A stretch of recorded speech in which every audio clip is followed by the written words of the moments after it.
Olá, tudo bem com você? Espero que sim.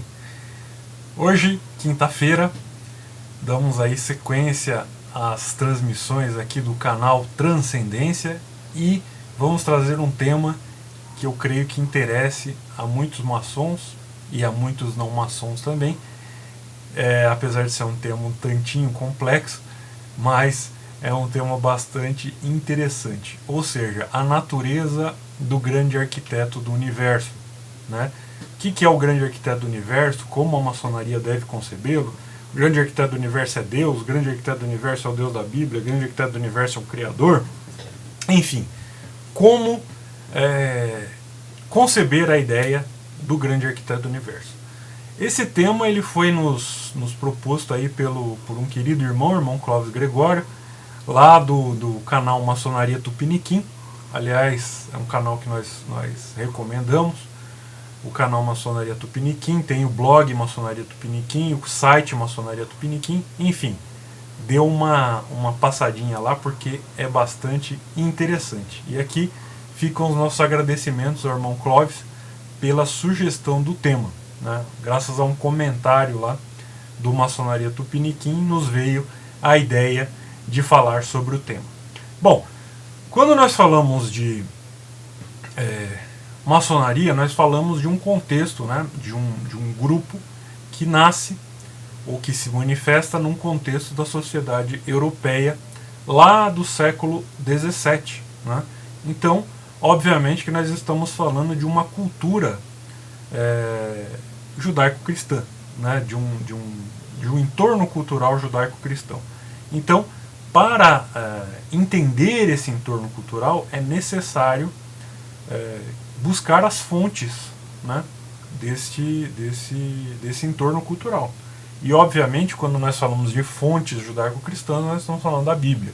Não é? Então, eu selecionei aqui algumas passagens da Bíblia onde aparece o termo arquiteto ou construtor, né, ou algo relacionado ao ofício do construtor, e eu quero ler para você para nós podermos, de certa forma, contextualizar a ideia, digamos assim, mais bíblica do que seria o arquiteto, ou se Deus é um arquiteto, enfim. Então nós começamos lá com o livro de Amós, no capítulo 7, versículos 7 a 8, onde é dito o seguinte: Mostrou-me também isto, eis que o Senhor estava sobre um muro levantado a prumo, e tinha um prumo na mão. O Senhor me disse, que vês tu, Amós? Respondi, um prumo. Então me disse o Senhor, eis que eu porei o prumo no meio do meu povo de Israel, e jamais passarei por ele. Ou seja, Deus aparece com um prumo, né, um instrumento de pedreiro na mão, e estabelece o prumo como um símbolo de um padrão, de uma lei que o povo de Israel deve obedecer.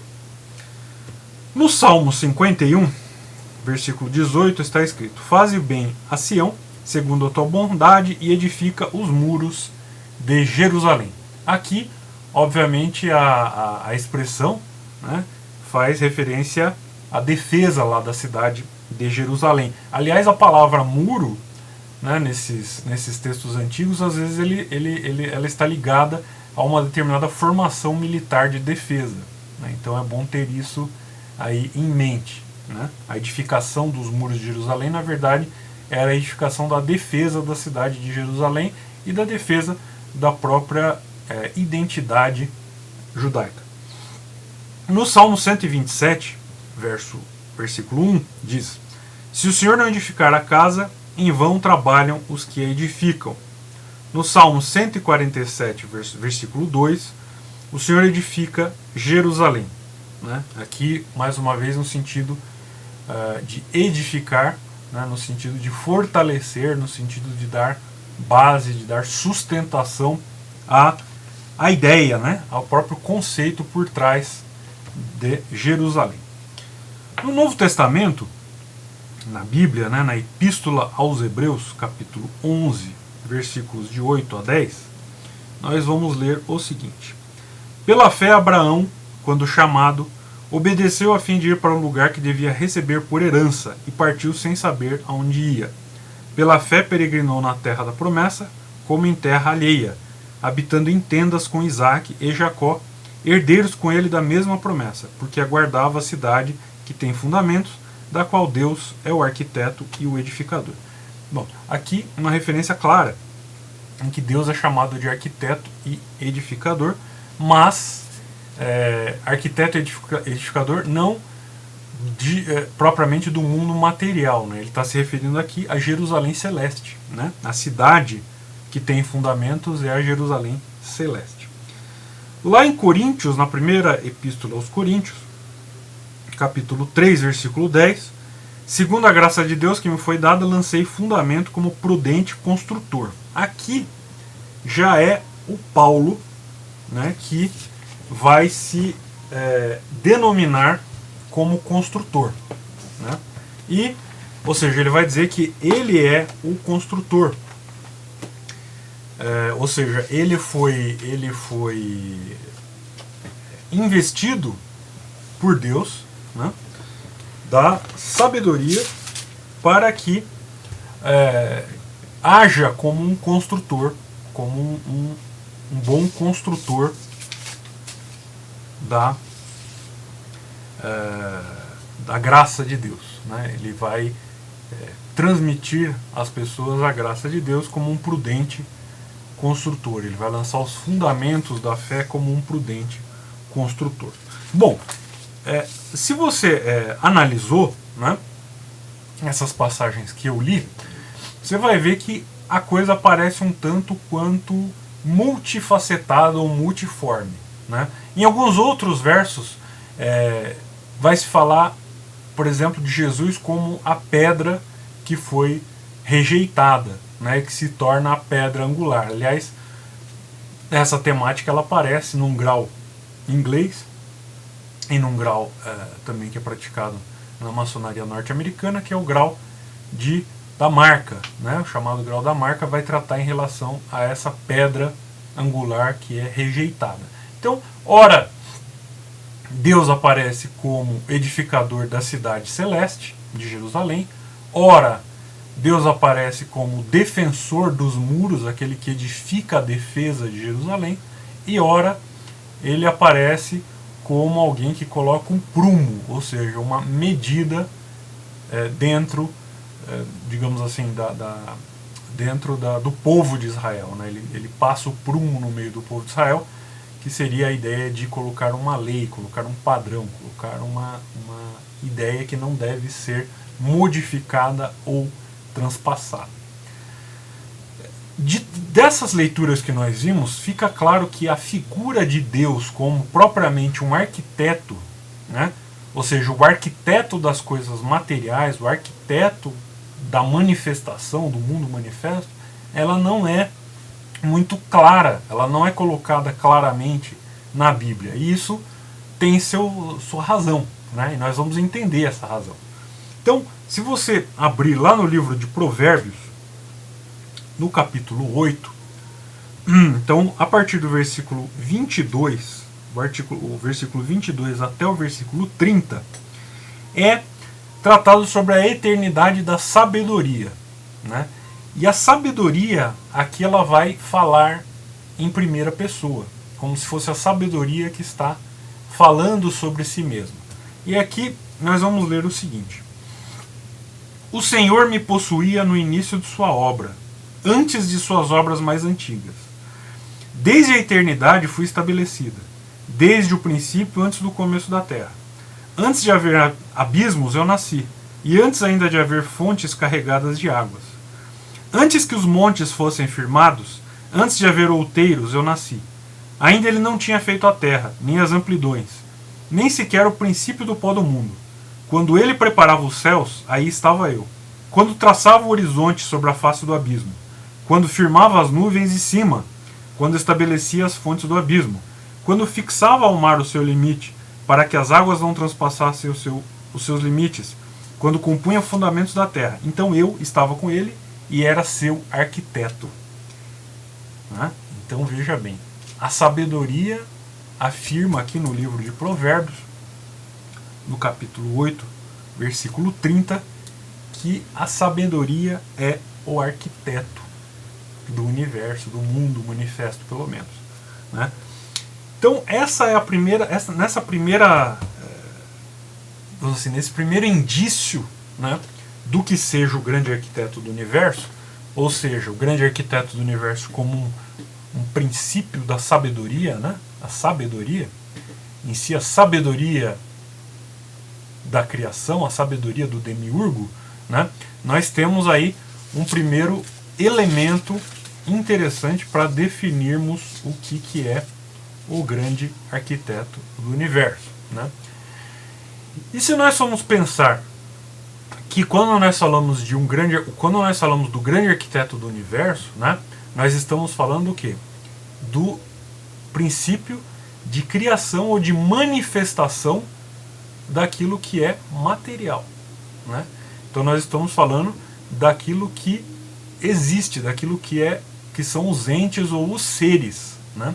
Então nós estamos falando apenas de um aspecto, né? Um aspecto de criação e um aspecto de ordenação, né? Ou seja, os antigos gregos chamavam isso de o demiurgo, né? O demiurgo, na verdade, ele vai tratar apenas das possibilidades materiais, né? Que são possibilidades que para nós muitas vezes parecem a totalidade das possibilidades, mas não é verdade, né? Na verdade, quando nós falamos de absoluto, nós estamos falando tanto do material quanto do imaterial, tanto do manifesto como do imanifesto. Então, quando nós falamos de um criador, né, nós estamos falando apenas de uma definição, né, uma definição ou de um princípio, e daí muitas vezes vocês podem ver em documentos maçônicos, quando se fala de um princípio criador, né? Então, nós não estamos falando do absoluto, nós estamos falando de uma definição material, uma definição para o início das coisas materiais, né? De um princípio da manifestação material, né? Então, se eu concebo o absoluto como deve ser concebido, ou seja, o absoluto ele engloba tanto o manifesto quanto o imanifesto. Não há nada fora, não há uma possibilidade fora do absoluto, né? Então, da mesma forma, eu não posso atribuir a esse absoluto, que é sem atribuição necessariamente, porque ele engloba tudo, tanto a criação quanto a destruição, né? Tanto o material quanto o imaterial, tanto o manifesto como o imanifesto, tanto a dimensão do ser quanto a dimensão do não ser. Então, quando eu atribuo essa ideia de que é material ou de que é antropomórfico, de que ele tem características que estão relacionadas à nossa característica humana, né? As nossas características de materialidade, de individualidade, né? As características da individualidade do nosso atual estado do ser humano, então, obviamente que eu não estou tratando do absoluto, né? Eu estou tratando de um dos aspectos do demiurgo, né? Ou seja, de uma, digamos assim, de uma abstração ou de uma definição, né? Ou de uma demarcação, né? Sobre um determinado aspecto da realidade. Então, esse aspecto seria o aspecto da criação, né? O aspecto da manifestação, aquilo que os hindus vão chamar de Prajapati, né? Ou o senhor dos seres criados, né? O senhor da criação, ou Vishvakarma, né? E outros nomes aí, os gregos vão chamar de demiurgo. E muitas vezes os deuses antropomórficos das religiões, eles vão ter exatamente essas características, né? Essas diversas facetas de um demiurgo, né? Facetas essas que acabam sendo limitadas aí pelos próprios conceitos daquela religião em particular, né?